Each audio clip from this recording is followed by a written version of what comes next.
पाल्या कला में शिविर आहूत कर समस्याओं का समाधान किया। नवीनीकरण टैक्स भरने पर पीएम आवास का लाभ मिल सकेगा। मुख्यमंत्री के आदेश के बाद शनिवार को गांव पाल्या कला स्थित नाग महाराज मंदिर परिसर में एसडीएम द्वारा शिविर आयोजित किया गया, जिसमें नगर पालिका, खाद्य आपूर्ति विभाग व प्रधानमंत्री आवास योजना के अधिकारीगण मौजूद थे। शिविर में फूड इंस्पेक्टर द्वारा राशन की पर्ची बनाने की प्रक्रिया ऑनलाइन की। माननीय मुख्यमंत्री शिवराज सिंह चौहान साहब आए थे, उनके आदेश पर हमारे नगर पालिका के सभी अधिकारी आदरणीय एसडीएम महोदय हमारे बीच में यहाँ पर उपस्थित हुए हैं और वार्ड के जितने भी माताएं बहनें जिनको समस्या थी, विभिन्न समस्या को लेकर यहाँ पर अभी एकत्रित हुए हैं। और सबसे जो प्रमुख समस्या है प्रधानमंत्री आवास को लेकर, उस समस्या का निराकरण अभी एसडीएम साहब ने किया है। क्योंकि 1 से 18 वार्ड तक नवीनीकरण में टैक्स कट रहा था और वार्ड 21 का नहीं कटता था, तो आदरणीय एसडीएम साहब ने अभी निर्देशित करा है नगर पालिका को कि यहाँ पर भी जो अभी हितग्राही जिनको लाभ नहीं मिल पाया है, उनको नवीनीकरण में टैक्स की रसीद काटी जाए और उनको प्रधानमंत्री आवास का लाभ दिया जाए।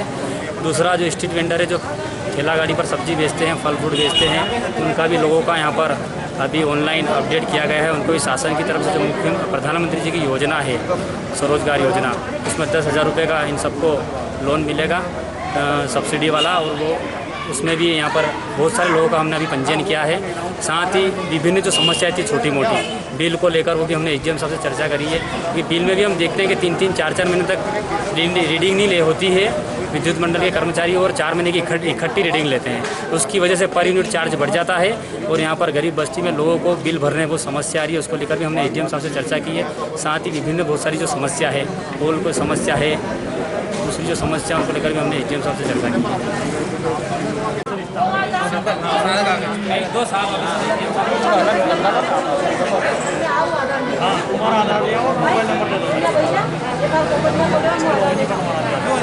कागज में लिखवाओगे कर लेंगे। क्यों अम्मा जी आपकी जगह आपकी बेटी ले ले राशन चलेगा? तो आज से अभी अपन करवा लेते हैं आपका आवेदन। आज आपकी बेटी है ना, बेटी ये ले लेगी आपकी तरफ से, ठीक है? कोई दिक्कत तो नहीं?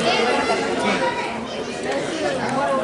हाँ ठीक है। मुख्यमंत्री के आदेश के बाद एसडीएम आशुतोष गोस्वामी द्वारा शनिवार को गांव पाल्या कला में शिविर का आयोजन किया गया। शिविर में एसडीएम गोस्वामी ने सबसे पहले एक बुजुर्ग की समस्या का समाधान किया, जिसके अंगूठे के निशान न आने के कारण 5 माह से राशन से वंचित था। फूड इंस्पेक्टर नागेश दायमा ने एक बुजुर्ग को राशन देने के लिए अपने पोता पोती को संरक्षक नियुक्त करने की कार्रवाई की, जिसमें बंजारा बस्ती की मीराबाई पति मांगीलाल भी शामिल है। मीराबाई ने एसडीएम को बताया कि स्लिप डिस्क का ऑपरेशन होने के कारण चलने से मोहताज है, निशान नहीं आने से राशन नहीं मिल रहा है। एसडीएम ने उनकी पोती को संरक्षक नियुक्त करने की कार्यवाही मौके पर करने के निर्देश फूड इंस्पेक्टर दायमा को दिए। अन्य हितग्राहियों के खाद्य पर्ची जारी करने के लिए संबंधित विभाग द्वारा प्रक्रिया शुरू कर दी गई। शिविर में पीएम आवास योजना का लाभ न मिलने वाले हितग्राही भी पहुंचे। सीएमओ मोहम्मद अशफाक खान ने बताया कि अन्य वार्डों में नवीनीकरण के नाम पर 1 से 18 वार्डों में टैक्स जमा किया जा रहा है, जबकि वार्ड क्रमांक 21 में इसका अभाव था। शनिवार को एसडीएम गोस्वामी द्वारा वार्ड 21 में इसे लागू करने के निर्देश दिए गए। अब हितग्राहियों को 50 रुपए के स्टाम्प पर नवीनीकरण टैक्स भरने के लिए आवेदन करना होगा। नगर पालिका में टैक्स जमा होने के बाद उसे पर्ची मिलेगी, जो पीएम आवास मिलने में कारगर साबित होगा।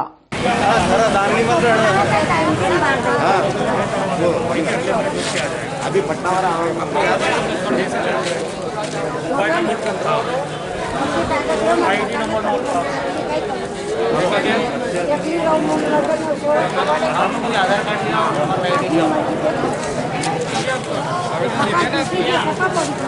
आपको क्या पर्ची चाहिए? खाने वाली पर्ची, खाद्यान्न पर्ची कि घर बनवाना है? अच्छा, अरे पटेल साहब चलाइए। हाँ बोलो, हो जाएगा।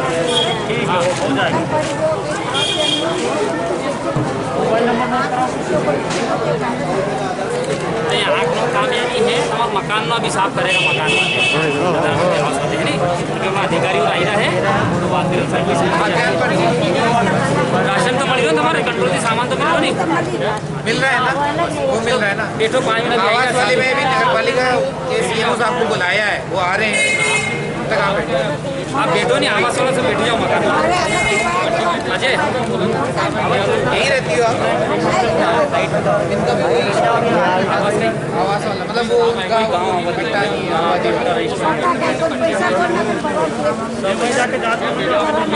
गांव पाल्या कला में आज शिविर का आयोजन किया गया। सर क्या है पूरा मामला सर? श्रीमान कलेक्टर महोदय के मार्गदर्शन में हम लोगों ने आज यहाँ पर कैंप का आयोजन किया है, जिसमें जो वार्ड के रहवासी हैं उनकी जो मुख्य समस्याएं हैं, और उसमें भी हमने 3 चीज़ों पे प्रायोरिटाइज़ किया है। नंबर 1 पे हमने रखा है खाद्यान्न जो पर्ची है उससे संबंधित किसी की शिकायती कोई इश्यूज़ हैं उसको, दूसरा PM आवास संबंधित, और तीसरा PM स्वरोजगार निधि जो है योजना जो है उससे संबंधित यदि किसी के इश्यूज़ हैं या कोई प्रॉब्लम है तो उसको उसी समय तत्समय उसको रिजॉल्व करने की हमारे द्वारा कोशिश की जा रही है। और उसके लिए हमारे साथ में CMO साहब भी हैं, नगर पालिका से वसंत रघुवंशी जी, इंजीनियर साहब तिवारी जी, सब लोग यहाँ पे हैं, और साथ में ही FSO दायमा जी भी हैं, जिससे कि त्वरित रूप से उनको समाधान प्रदान किया जाए। और जैसा कि आप देख रहे हैं बड़ी संख्या में यहाँ पे वार्ड के रहवासी आए हैं, तो कहीं ना कहीं इस तरह की जो एक्टिविटी है इसको हर वार्ड में 2-3-4 वार्ड के क्लस्टर बनाए करने की आवश्यकता है, जिससे कि प्रशासन खुद उनके द्वार जाके उनको सुविधाएं उपलब्ध करा पाए। तो सर CM साहब ने एक BPL सूची में अपात्र लोगों का नाम हटाने की भी गाइडलाइन की थी। जी। उस संबंध में कब से काम चल रहा है? इस संबंध में तहसीलदार के आदेश से एक दल का 3-4 दलों का निर्माण किया गया है। इस दल में राजस्व के लोग भी हैं, नगर पालिका के लोग भी हैं। आज 11 बजे से उनके द्वारा काम शुरू किया गया है, जिसमें BPL की सूची का सत्यापन किया जाएगा, जिसमें जो अब आज की स्थिति में लोग संपन्न हो गए हैं, जिसमें आयकर दाता भी बन गए हैं, कुछ की सरकारी नौकरी लग गई है, उनका नाम BPL की सूची से काटा जाएगा। तो आज 11 बजे से उसका काम शुरू हो गया, और ये कार्रवाई आगे जांच की जो कार्रवाई है आने वाले 3-4 दिन और चलेगी। इसके बाद जब भी हमारे पास इनका प्रतिवेदन आता है 7-8 दिन में, तो उसके बाद उसमें आवश्यक कार्रवाई की जाएगी। Thank you sir. इसमें इनका नाम राजू दा आधार कार्ड है मेरे पास आ जाओ ऑफिस लेके आओ। नहीं जरूरत को नहीं, अभी ऑनलाइन करो। आवास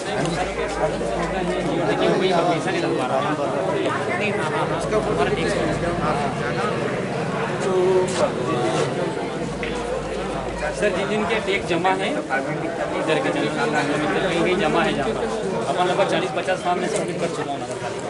नई DPR में जुड़ जाएगा। शिविर का आयोजन किया गया सर, पूरा क्या मामला?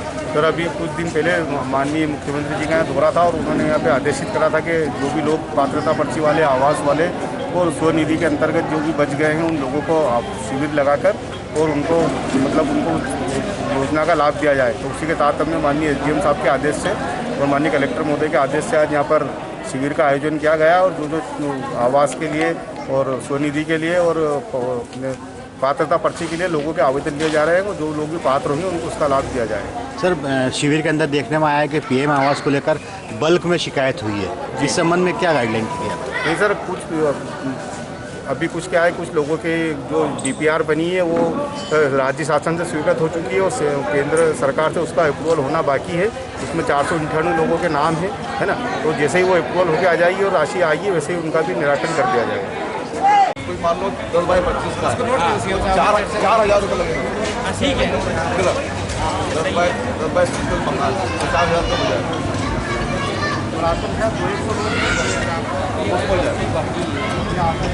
बाकी हाँ 200 लोग हैं लगभग।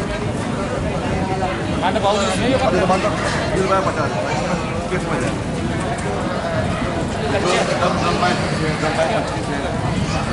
300 स्क्वायर फीट तक इतना काम हो जाएगा। वो 4,000 को हाँ वो कच्चा मकान है,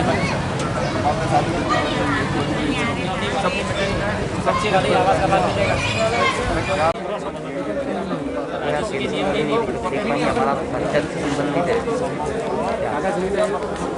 फिर वो अच्छी बात नहीं लगेगी यार।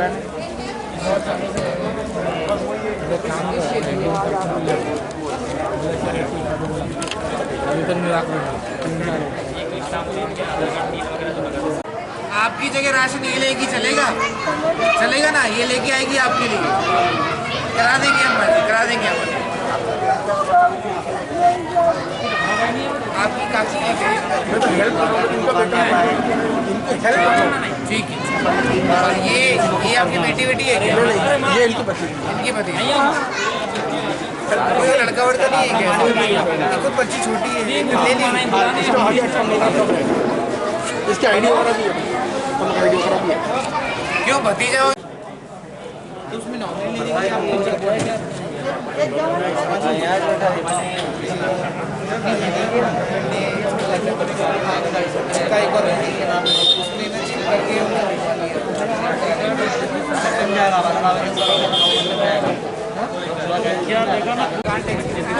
आपका आधार कार्ड आए हो क्या? आधार कार्ड की वो फोटो कॉपी दे दो। मोहनलाल भी आए थे, मोहनलाल जी उसे मंगा लो। किस किस की किस्त नहीं आई है? पीएम आवास की किस्त नहीं आई है। यही रोजी रोटी है, सही बात। क्या नहीं बता रहे? इसकी वही समस्या है ना, सब कुछ है। एक काम करना ना, समग्र में जोड़ देना ना, नाम नहीं हो तो राशन कार्ड में जोड़ता है, राशन कार्ड में जोड़ता है। तो इनसे बोल देंगे राशन कार्ड में जोड़ा ठीक बोल देते नहीं तो अभी आए लेके आ जाओ आप, उसमें नाम जुड़वाएंगे, लेकिन जुड़ेगा कहाँ से? मोबाइल से जुड़ पाएंगे, उसमें थोड़ा समय लगेगा, लेकिन आप आधार कार्ड लेके आ जाओ। आप फोटो का भी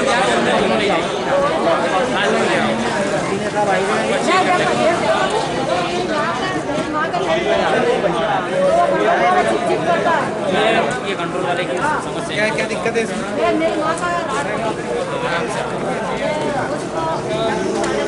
दिक्कत आती है जाने में कंट्रोल में।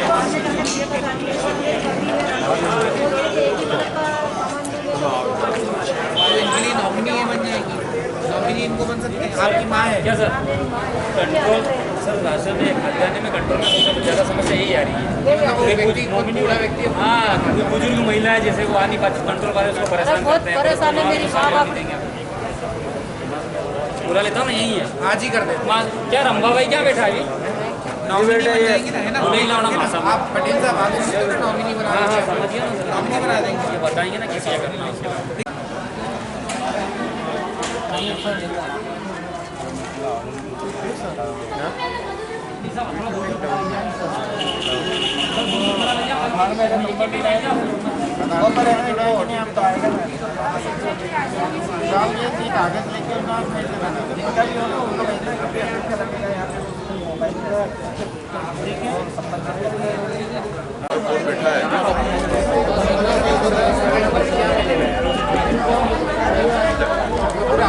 आबादी लिखा होगा, आबादी लिखा होगा, 700 नंबर सर्वे, पूरा गाँव है, वही लोग हैं, आज से सब एक ही नंबर है पूरा गाँव। बस ये है। आप कौन हो? ये भाई तो भतीजा ही है। हो हमारा कही दिया था। इसके नाम करा देना यार। क्यों, कब तक टेक्निकल इशू क्या प्रॉब्लम क्या आ रही है? अरे मासा भाई आओ, एक मिनट मुकेश।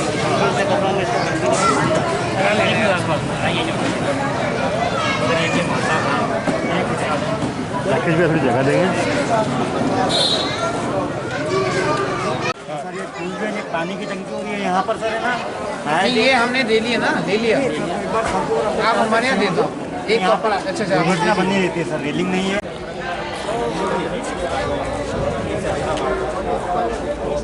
सभी का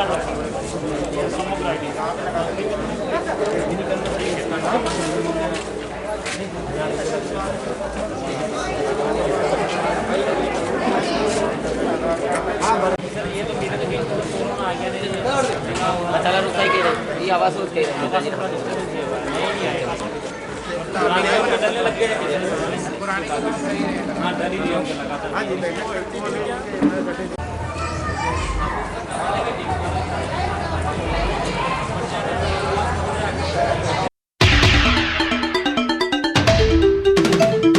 मुख्यमंत्री जी स्पष्ट करें कि नागदा को जिला बनाने हेतु गजट नोटिफिकेशन करेंगे या नहीं, कहा विधायक गुर्जर ने। कमलनाथ सरकार द्वारा नागदा को जिला बनाने के विधिवत प्रस्ताव का कैबिनेट में स्वीकृति प्रदान की गई थी। जिले के अस्तित्व में आने में सिर्फ गजट नोटिफिकेशन होकर दावे आपत्ति ही आमंत्रित करने की प्रक्रिया बाकी रही थी, परंतु मुख्यमंत्री शिवराज सिंह चौहान द्वारा इस पर विचार करने की बात कहना क्षेत्र की जनता के साथ धोखा है।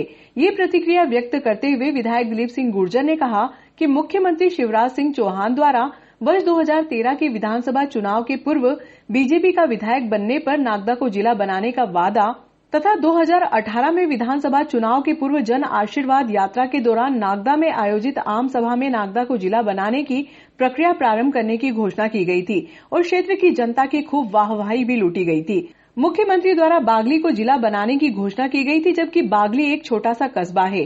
पूर्व विधायक शेखावत व सांसद द्वारा भी अपने चुनाव में नागदा की जनता से जिला बनाने का वादा किया गया था, परंतु सब अपने किए गए वादे पर चुप हैं।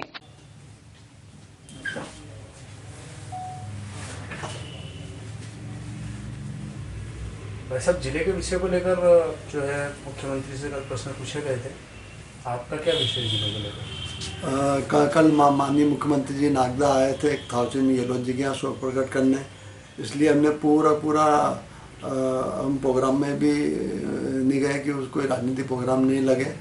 तो परंतु जो पत्रकारों ने उनसे जो प्रतिक्रिया जिले के संबंध में गजट नोटिफिकेशन की जो बात कही थी, तो उससे उनके उत्तर से हमको निराश हुई। एक तरह से नागदा की जनता के साथ धोखा है। तो कमलनाथ सरकार द्वारा विधिवत कैबिनेट में प्रस्ताव, सर्वसम्मति कैबिनेट प्रस्ताव किया था और नागदा को जिला बनाने की घोषणा की थी। सिर्फ जिला का अस्तित्व में आने में सिर्फ गजट नोटिफिकेशन करके दावे आपत्ति आमंत्रित किए जाने थे। वो दावे आमंत्रित करने के बाद जिला अस्तित्व में, नागदा का जिला अस्तित्व है, तो उन्होंने विचार करने की बात कही गई। मेरा क्षेत्र की जनता के साथ साथ समस्त मीडिया के जागरूक पत्रकारों से भी अनुरोध है कि आप लोगों को याद होगा 2013 में माननीय मुख्यमंत्री शिवराज जी चौहान आए थे। उन्होंने कहा था कि हमारा विधायक होगा तो हम यहाँ पर नागदा को जिला बनाएंगे। उसके बाद में नागदा की जनता ने उनको विधायक भी दिया था और 18 के चुनाव में जन आशीर्वाद यात्रा में आए थे। उस समय भी उन्होंने कहा था कि नागदा जिला बनाने की प्रक्रिया हम प्रारंभ करेंगे। ठीक है, वो कांग्रेस सरकार में ही तो हम 15 माह में ही हमने कमलनाथ जी से चर्चा करके नागदा को जिला बनाने का प्रस्ताव पास कर रहे। उन्होंने एक बात कही थी, कोई भी प्रस्ताव ऐसे ही उन्होंने पास कर लिया। मैं उन्हें अवगत कराना चाहता हूँ कि मैं 2008 में विधानसभा में याचिका के माध्यम से ये प्रक्रिया प्रारंभ हुई थी। विधानसभा अध्यक्ष महोदय ने राजस्व मंत्री को निर्देश दिए थे कि नागदा का जिला बनाने की प्रक्रिया का परीक्षण करें। मुझे 3 बार विधानसभा आश्वासन दिया था और सचिव द्वारा अनलीगल तरीके से उसको निरस्त किया था। हम लगातार इस बात के लिए संघर्ष करते रहे कि नागदा को जिला बने। भारतीय जनता पार्टी के पूर्व विधायक दिलीप शेखावत जी, चाहे भारतीय जनता पार्टी का अन्य नेता भी नागदा को जिला बनाने की बात क्या कहता है। परंतु कल जब मुख्यमंत्री जी ने उसको विचार करने की बात की तो इन भारतीय जनता पार्टी के नेताओं का एक शब्द भी मुंह से नहीं निकला कि हम आपने भी आश्वासन दिया था। और दूसरी बात, महत्वपूर्ण बात, अभी विधानसभा उपचुनाव के समय शिवराज जी ने बागली को जिला बनाने की घोषणा करी। बागली एक छोटा सा कस्बा है, जिस प्रकार आगरा एक छोटा सा स्थान है और उसी प्रकार ये बागली एक छोटा सा है। तो हम बार बार नागदा के अस्तित्व को क्यों ललकारा जा रहा है। नागदा का जो हक अधिकार है वो देना चाहिए। मैं भारतीय जनता पार्टी और मुख्यमंत्री जी को स्पष्ट घोषणा कर देना चाहिए कि वो नागदा को जिला बनाना चाहते हैं कि नहीं। भारतीय जनता पार्टी के नेता जो पूर्व विधायक, सांसद और यहाँ की क्षेत्र की जो जनता बार बार ये कहते हैं हम नागदा को जिला बनाएंगे, तो वो भी अपना इरादे स्पष्ट कर दे। जनता के साथ धोखाधड़ी नहीं करे, ना ही ये बात को आश्वस्त कर, क्योंकि उनकी कथनी करने में अंतर है। मुख्यमंत्री समय अलग बात करते हैं और जनता के बीच में जाके वो अलग बात कहते हैं। तो इन सबको मेरा अनुरोध है, माननीय मुख्यमंत्री से भी अनुरोध है, यहाँ के पूर्व विधायक जी से भी, सांसद जी से भी और अन्य भारतीय जनता पार्टी जो नागदा को जिला बनाने की बात करते हैं, उन सबसे मेरा अनुरोध है कि वो स्पष्ट कर दें वो नागदा को जिला बनाना चाहते हैं कि नहीं। यदि जिला बनाना चाहते हैं तो गजट नोटिफिकेशन कर दे तो 1-2 महीने के अंदर ही नागदा जिला के अस्तित्व में आ जाएगा और जनता भी मानेगी आप भी अपनी बात में सही हैं। तो एक बार पुनः मेरा अनुरोध है क्षेत्र की जनता के हित में, मैं जनता से भी अनुरोध करना चाहता हूँ कि अपने हक अधिकार के लिए आप लोगों को भी आगे आना होगा। नहीं तो ये भारतीय जनता पार्टी वाले अपने झूठे आश्वासन हमें दिलासा देते रहेंगे और हमको दिलासे में हम आगे बढ़ते रहेंगे। तो मैं नागदा को जिला बनना है तो निश्चित रूप से नागदा जिला बनेगा। मैं क्षेत्र की जनता को आश्वस्त करता हूँ, यदि अभी नहीं बना तो फिर कांग्रेस सरकार आएगी तो फिर नागदा जिला तो बनना है। हमारा एकमात्र लक्ष्य नागदा को जिला बनाना है और तो निश्चित रूप से नागदा जिला बनेगा। मैं क्षेत्र की जनता को आश्वस्त करता हूँ। विधायक जी, अभी कुछ दिन पहले शिवराज सरकार के एक मंत्री भी नागदा आए थे, तो जिन्होंने भी नागदा को जिला बनाने के लिए अब वो भी कहा था कि उनकी प्रक्रिया आगे बढ़ा दी जाएगी। तो क्या इन दोनों बातों को अलग अलग देखा जा सकता है? और सबसे बड़ी बात है कि जो मंत्रिपरिषद में जो प्रस्ताव हुआ था उसमें चाचौड़ा और भारतीय जनता पार्टी के विधायक, मेयर के विधायक है, उनको क्षेत्र के में बिगड़ राजनीतिक भेदभाव के हमारी सरकार ने उनको जिला बनाया था। और डंग जी की बात कर रहे हैं तो निश्चित रूप से डंग जी ने जो कैबिनेट के प्रस्ताव की प्रक्रिया के संबंध में कहा था, परंतु उसका निर्णय करना मुख्यमंत्री जी को है। तो हमारा मुख्यमंत्री से अनुरोध है कि जनता के हित में वो निर्णय ले राजनीतिक इसमें नहीं देखे, क्योंकि कमलनाथ सरकार ने मेयर जो भारतीय जनता पार्टी के विधायक थे उसको भी जिला बनाने की प्रक्रिया प्रस्ताव पास करा था। आप भी बिगड़ उस राजनीतिक भेदभाव के नागदा को जिला बनाने की प्रक्रिया आगे बढ़ाए। शिवराज सरकार इसलिए तो मंजूर नहीं कराना चाहती क्योंकि वो आपकी सरकार में, कांग्रेस की सरकार में जो है मंत्रालय में जो है प्रस्ताव पारित हुआ है, इस कारण तो कोई मंजूर करना नहीं चाहती। उन्होंने भी नागदा की जनता को वादा किया है। यहाँ के नेता लोगों ने नागदा के जिला के नाम पे वोट मांगे हैं, उनको 13 में नागदा की जनता ने वो वोट भी दिए उनको। तो उन सबका तो या तो ये स्पष्ट कर दे हम नागदा जिला नहीं बनाना चाहते हैं, तो नागदा जनता को पता पड़ जाए कि कौन क्या कहता है और कौन क्या करता है। तो यही मेरा अनुरोध है। और विधायक जी, अभी मुख्यमंत्री अभी ग्रेसिम के जो ठेका श्रमिक जो 3000 ठेका श्रमिक घर बैठे उनके ऊपर भी कहने से कतरा है, इसमें क्या हो सकता है? दूसरी बड़ी बात, हमारे पूर्व विधायक जी पूर्व में भी मुख्यमंत्री से मिलकर आए थे।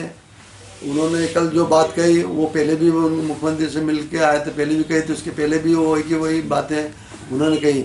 सबसे बड़ी बात है कि यदि आप जनता के इतने हितैषी थे, कल शैलेंद्र जैन जी भी थे और उसके सुरेश जी भी थे और गैसिंग के बड़े अधिकारी भी थे, वहाँ पर कुछ मजदूर श्रमिक नेता भी थे। आप उनको तो मुख्यमंत्री से बोल के तत्काल वहाँ पर उनकी बात करा के इन मजदूरों का हल करवा देते तो एक बड़ा अच्छा मैसेज जाता। दूसरी बात, पट्टे की बात करें, पट्टे तो बनाए पड़े हैं, वो बट नहीं पाए थे। और दूसरा, कोरोना काल के कारण दूसरा उन्होंने पालिया रोड में वो मुख्यमंत्री जी का सभा रखी। तो यदि अच्छा होता है वो बिल्लाराम क्षेत्र में इसको आयोजन करते हैं, वहाँ पट्टे की मांग करते हैं। बिल्लाराम सबसे ज़्यादा पट्टे हैं, तो कम से कम उन बिल्लाराम क्षेत्रवासियों, झुग्गी झोपड़ी वासियों को पट्टे की सुविधा और मिलती या अन्य कोई उनकी समस्या को निराकरण होता।